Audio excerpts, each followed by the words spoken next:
हनुमान् श्रीपदो वायुपुत्रो रुद्रो नघोजरः अमृत्यवीरवीरश्च ग्रामवासो जनाश्रयः धनदो निर्गुणः शूरो वीरो निधिपतिर्मुनिः पिङ्गाक्षो वरदो वाग्मी सीताशोकविनाशकः शिवः शर्वः परो व्यक्तो व्यक्तो धराधरः पिङ्गकेशः पिङ्गरोमा श्रुतिगम्यः सनातनः अनादिर्भगवान् देवो विश्वहेतुर्जनाश्रयः आरोग्यकर्ता विश्वेशो विश्वनाथो हरीश्वरः भर्गो रामो रामभक्तः कल्याणप्रकृतिस्थिरः विश्वम्भरो विश्वमूर्तिर्विश्वाकारश्च विश्वपः विश्वात्मा विश्वसेव्योऽथ विश्वो विश्वहरो रविः विश्वचेष्टो विश्वगम्यो विश्वध्येयः कलाधरः प्लवङ्गमः कपिश्रेष्ठो ज्येष्ठो विद्यावनेचरः बालो वृद्धो युवा तत्त्वगम्यः सुखो यजः अञ्जनासूनुरव्यग्रो ग्रामशान्तो धराधरः भूर्भुवः स्वर्मर्हलोको जनो लोकस्तपो व्ययः सत्यमोङ्कारगम्यश्च प्रणवो व्यापकोमलः शिवो धर्मप्रतिष्ठाता रामेष्ठफल्गुणप्रियः गोष्पदीकृतवाराशि पूर्णकामोधरापतिः रक्षोघ्नपुण्डरीकाक्ष शरणागतवत्सलः जानकी प्राणदाता च रक्षप्राणापहारकः पूर्णसत्त्वपीतवासा दिवाकरसमप्रभः द्रोणहर्ता शक्तिनेता शक्तिराक्षसमारकः रक्षोघ्नो रामदूतश्च शाकिनी जीवहारकः बुभुक्कारः तारातिर्गर्वपर्वतवेदनः हेतुर्मान् प्रांशुबीजं च विश्वभर्ता जगद्गुरुः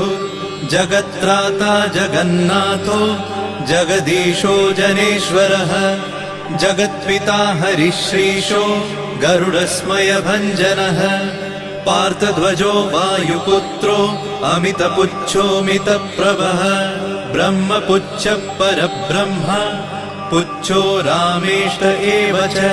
सुग्रीवादियुतो ज्ञानी वानरो वानरेश्वरः कल्पस्थायी चिरञ्जीवी प्रसन्नश्च सदाशिवः सन्मतिः सद्गतिर्भुक्ति मुक्तिदः कीर्तिदायकः कीर्तिपदश्चैव समुद्रः श्रीपदः शिवः उदधिक्रमणो देवः संसारभयनाशनः वार्धिबन्धनकृद्विश्व जेता विश्वप्रतिष्ठितः लङ्कारिः कालपुरुषो लङ्केशगृहभञ्जनः भूतावासो वासुदेवो वसुस्त्रिभुवनेश्वरः श्रीरामदूतः कृष्णश्च लङ्काप्रासादभञ्जनः कृष्णः कृष्णस्तुतः शान्तः शान्तिदो विश्वपावनः विश्वभोक्ता च मूर्तिग्रह ब्रह्मचारी जितेन्द्रियः ऊर्ध्वगोलाङ्गुलीमाली लाङ्गूलहतराक्षसः समीरतनुजो वीरो वीरमारो जयप्रदः जगन्मङ्गलदः पुण्यः पुण्यश्रवणकीर्तनः पुण्यकीर्तिः पुण्यगतिः जगत्पावनपावनः देवेशोजितरोधश्च रामभक्तिविधायकः ध्याता ध्येयो नभः साक्षी चेतश्चैतन्यविग्रहः ज्ञानदः प्राणदः प्राणो जगत्प्राणः समीरणः विभीषणप्रियः शूरो पिप्पलाश्रयसिद्धिदः सुहृत्सिद्धाश्रयः कालः कालभक्षकभर्जितः लङ्केशनिधनस्थायी लङ्कादाहक ईश्वरः चन्द्रसूर्याग्निनेत्रश्च कालाग्निः प्रलयान्तकः कपिलः कपिशः पुण्य राशिर्द्वादश राशिगः सर्वाश्रयो प्रमेयात्मा रेवत्यादिनिवारकः लक्ष्मण प्राणदाता च सीता जीवनहेतुकः रामध्येयो ऋषिकेशो विष्णुभक्तो जटिबली देवारिदर्पहा होता कर्ता हर्ता जगत्प्रभुः नगरग्रामपालश्च शुद्धो बुद्धो निरन्तरः निरञ्जनो निर्विकल्पो गुणातीतो भयङ्करः हनुमान्शद्दुराराध्यः तपःसाध्यो मरेश्वरः जानकी घनशोकोत्थ तापहर्ता परात्परः वाङ्मयः सदसद्रुपः कारणं प्रकृतेः परः भाग्यदो निर्मलो नेता पुच्छलङ्काविदाहकः पुच्छबद्धो यातु धानो यातु धानरिपुप्रियः छायापहारि भूतेषु लोकेशः सद्गतिप्रदः प्लवङ्गमेश्वरः क्रोधः क्रोधसंरक्तलोचनः क्रोधहर्ता तापहर्ता भक्ता भयवरप्रदः भक्तानुकम्पि विश्वेश पुरुहूतः पुरन्दरः अग्निर्विभावसुर्भास्वान् यमो निरृतिरेव च वरुणो वायुगतिमान् वायुः कौबिर्ईश्वरः रविश्चन्द्रः कुजः सौम्यो गुरुः काव्यो शनैश्चरः राहुकेतुर्मरुद्धोता धाता हर्ता समीरजः मशकीकृतदेवारिः दैत्यारिर्मधुसूदनः कामः कपिः कामपालः कपिलो विश्वजीवनः भागीरथीपदाम्भोजः सेतुबन्धविशारदः स्वाहा स्वधा हविः कव्यम् हव्यकव्यप्रकाशकः स्वप्रकाशो महावीरो लघुश्चामितविक्रमः प्रडिनोडीनगतिमान् सद्गतिस्पुरुषोत्तमः जगदात्मा जगद्योनिर्जगदन्तो ह्यनन्तकः विपाप्मा निष्कलङ्कश्च महान् महदहङ्कृतिः खं वायुः पृथिवीयप वह्निर्दिक्काल एव च क्षेत्रज्ञः क्षेत्रपालश्च पल्वलीकृतसागरः हिरण्मयः पुराणश्च खेचरो भूचरो मनुः हिरण्यगर्भः सूत्रात्मा राजराजो विशाम्पतिः वेदान्तवेद्योद्गीतश्च वेदवेदाङ्गपारगः प्रतिग्रामस्थितः साध्य स्फूर्तिदाता गुणाकरः नक्षत्रमालिभूतात्मा सुरभिः कल्पपादपः चिन्तामणिर्गुणनिधिः प्रजापतिर्नुत्तमः पुण्यश्लोकः पुरारातिर्ज्योतिष्मान् शार्वरीपतिः किलिकिल्यारवत्रस्त भूतप्रेतपिशाचकः ऋणत्रयहरः सूक्ष्मः स्थूलः सर्वगतः पुमान् अपस्मारहरः स्मर्ते श्रुतिर्गाथा स्मृतिर्मनुः स्वर्गद्वारः प्रजाद्वारो मोक्षद्वारं कपीश्वरः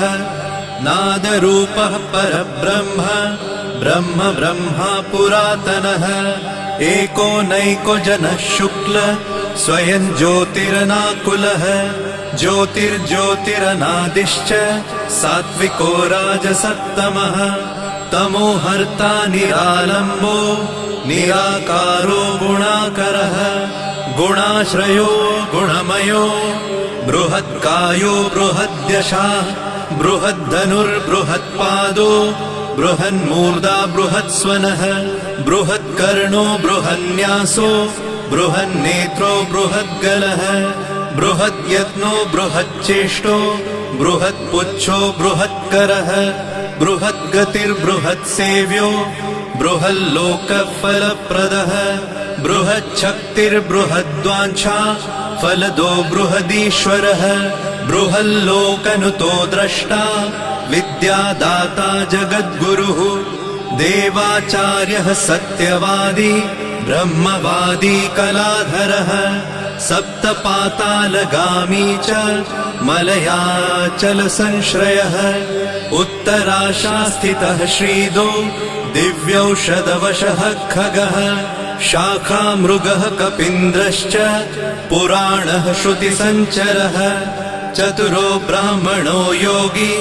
योगगम्यः परात्परः अनादिनिधनो व्यासो वैकुण्ठः पृथिवीपतिः पराजितो जिताराशिः सदानन्दश्च ईशिता गोपालो गोपतिर्गोप्ता कलिः कालः परात्परः मनोवेगी सदा योगी संसारभयनाशनः तत्त्वदाता च तत्त्वज्ञः तत्त्वं तत्त्वप्रकाशकः शुद्धो बुद्धो नित्ययुक्तो युक्ताकारो जयप्रदः प्रलयोमितमायश्च मायातीतो विमत्सरः मायानिर्जितरक्षश्च मायानिर्मितविश्वपः मायाश्रयश्च निर्लेपो मायानिर्वञ्चकसुखः सुखी सुखप्रदो नागो महेश कृतसंस्थवः महेश्वरः सत्यसन्धः शरभः कलिपावनः रसो रसज्ञसम्मानः तपश्चक्षु च भैरवः घ्राणो गन्धस्पर्शनञ्च स्पर्शोऽहङ्कारमानदः नेति नेतिति गम्यश्च वैकुण्ठभजनप्रियः गिरिशो गिरिजाकान्तो दुर्वासः कविरङ्गिराः भृगुर्वसिष्ठश्च वनः तुम्बुरुर्नारदो मलः विश्वक्षेत्रं विश्वबीजं विश्वनेत्रश्च विश्वपः याजको यजमानश्च पावकः पितरस्तथा श्रद्धा बुद्धिक्षमा तन्द्रा मन्त्रो मन्त्रयुतस्वरः राजेन्द्रो भूपति कण्ठ माली संसारसारथिः नित्यसम्पूर्णकामश्च भक्तकामधुगुत्तमः गणपकीशपो भ्राता पिता माता च मारुतिः सहस्रशीर्षा पुरुषः सहस्राक्ष सहस्रपात् कामजित् कामदहन कामकाम्यफलप्रदः मुद्रहारी रक्षोघ्नः क्षितिभारहरो बलः नखदंष्ट्रायुधो विष्णु भक्तो भयवरप्रदः दर्पः दर्पदो दृप्तः शतमूर्तिः अमूर्तिमान् महानिधिर्महाभोगो महाभोगो महार्थदः महाकारो महायोगी महातेजा महाद्युतिः महाकर्मा महानादो महामन्त्रो महामतिः महाशयो महोदारो महादेवात्मको विभुः रुद्रकर्मा क्रूरकर्मा रत्ननाभः कृतागमः अम्भोधिलङ्घनः सिंहो नित्यो धर्मप्रमोदनः जितामित्रो जयः सामो विजयो वायुवाहनः जीवदाता सहस्रांशुः मुकुन्दो भूरि दक्षिणः सिद्धार्थसिद्धिदः सिद्ध सङ्कल्पसिद्धिहेतुकः सप्तपातालभरणः सप्तर्षिगणवन्दितः सप्ताब्धिलङ्घनो वीरः सप्तद्वीपोरुमण्डलः सप्ताङ्गराज्यसुखदः सप्तमात्र निषेवितः सप्तलोकैकमुकुटः सप्तहोतास्वराश्रयः सप्तच्छन्दोनिधि सप्त छन्द सप्त जनाश्रयः सप्तसामोपगीतश्च सप्तपातालसंश्रयः मेधाविकीर्तिदः शोक हरिदौर्भाग्यनाशनः सर्ववश्यकरो भर्गो दोषघ्नपुत्रपौत्रदः प्रतिवादी मुखस्तम्भो दुष्टचित्तप्रसादनः पराभिचारशमनो दुःखघ्नुबन्धमोक्षदः नवद्वारपुराधारो नवद्वारनिकेतनः नरनारायणस्तुत्यो नरनाथो महेश्वरः मेखली कवची खड्गी भ्राजिष्णुर्विष्णुसारथिः बहुयोजन विस्तीर्ण पुच्छ हतासुरः दुष्टग्रहनिहन्ता च पिशाचग्रहघातुकः बालग्रहविनाशी च धर्मो नेता कृपाकरः उग्रकृत्योग्रवेगश्च उग्रनेत्र शतक्रतुः शतमन्युस्तुतस्तुत्य महातेजो महाबलः समग्रगुणशाली च व्यग्रो रक्षो विनाशकः रक्षोघ्नहस्तो ब्रह्मेश श्रीधरो भक्तवत्सलः मेघनादो मेघरूपो मेघवृष्टिनिवारकः मेघजीवनहेतुश्च मेघश्यामो परात्मकः समीरतनयो बोधा तत्त्वविद्याविशारदः अमोघो मोघवृद्धिश्च इष्टदो निष्टनाशकः अर्थोऽनर्थापहारी च समर्थो रामसेवकः अर्तिधन्यसुरारातिः पुण्डरीकाक्ष आत्मभूः सङ्कर्षणो विशुद्धात्मा विद्याराशि सुरेश्वरः अचलोद्धारको नित्य सेतुकृद्रामसारथिः आनन्दः परमानन्दो मत्स्यकूर्मो निधिशमः वराहो नारसिंहश्च वामनो जमदग्निजः रामकृष्णः शिवो बुद्ध कल्की रामाश्रयो हरः नन्दी भृङ्गी च चण्डी च गणेशो गणसेवितः कर्माध्यक्षसुराध्यक्षो विश्रमो जगतां पतिः जगन्नाथः कपिश्रेष्ठ सर्वावास सदाश्रयः सुग्रीवादिस्तुतः शान्तः सर्वकर्मप्लवङ्गमः नखदारितरक्षश्च नखायुधविशारदः कुशलः सुदनः शेषो वासुकिस्तक्षकस्वरः स्वर्णवर्णो बलाढ्यश्च रामपूज्यो घनाशनः कैवल्यदीपकैवल्यो गरुडपन्नगो गुरुः किल्यारावहताराति गर्वपर्वतभेदनः वज्राङ्गो वज्रवेगश्च भक्तो वज्रनिवारकः नखायुधो मणिग्रीवो ज्वालामाली च भास्करः प्रौढप्रतापस्तपनो भक्ततापनिवारकः शरणं जीवनं भोक्ता नानाचेष्टो ह्यचञ्चलः सुस्वस्थोष्टास्य हा दुःख शमनः पवनात्मजः पावनः पवनः कान्तो भक्तागः सहनो बलः मेघनादरिपुर्मेघ नादसंहृतराक्षसः क्षरोक्षरो विनीतात्मा वानरेश सताङ्गतिः श्रीकण्ठ शितिकण्ठश्च सहाय सहनायकः अस्थूलस्त्वननुर्भर्गो देव संसृतिनाशनः अध्यात्मविद्यासारश्च अध्यात्मकुशलः सुधिः अकल्मषः सत्यहेतु सत्यगः सत्यगोचरः सत्यगर्भः सत्यरूपः सत्यपराक्रमः अञ्जनाप्राणलिङ्गश्च वायुवंशोद्भवः सुधिः भद्ररूपो रुद्ररूपः सुरूपश्चित्ररूपधृत मैनाकवन्दितः सूक्ष्म दर्शनो विजयो जयः क्रान्तदिग्मण्डलो रुद्रः प्रकटीकृतविक्रमः कम्बुकण्ठप्रसन्नात्मा हृस्वनासो वृकोदरः लम्बोष्टकुण्डलिचित्र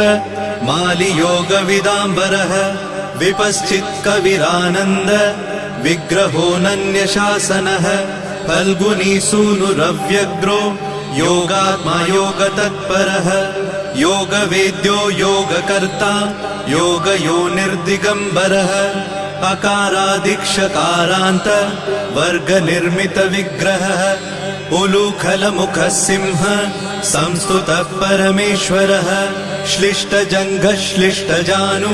श्लिष्टपाणि शिखाधरः सुशर्मामितशर्मा च नारायणपरायणः जिष्णुर्भविष्णुरोचिष्णुर् ग्रसिष्णुस्थाणुरेव च हरिरुद्रानुकृद्वृक्ष कम्पनो भूमिकम्पनः गुणप्रवाह सूत्रात्मा वीतरागस्तुतिप्रियः नागकन्या भयध्वंसी रुक्मवर्णः कपालभृत अनाकुलो भवोपायो न पायो वेदपारगः अक्षरः पुरुषो लोक नाथो रक्ष प्रभुर्दृढः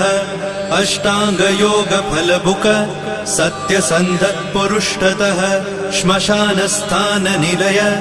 प्रेतविद्रावणक्षमः पञ्चाक्षरः परः पञ्च मातृकोरञ्जनध्वजः योगिनी वृन्दवन्द्यश्च शत्रुघ्नोऽनन्तविक्रमः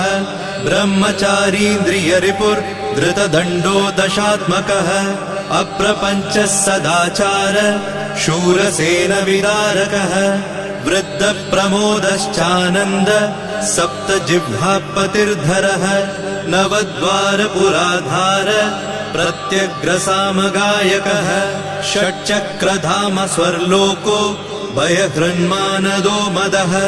सर्ववश्यकरः शक्तिर्नेता चानन्तमङ्गलः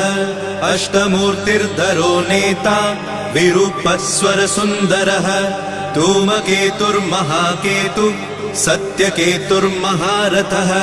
नन्दिप्रियः स्वतन्त्रश्च मेखली समरप्रियः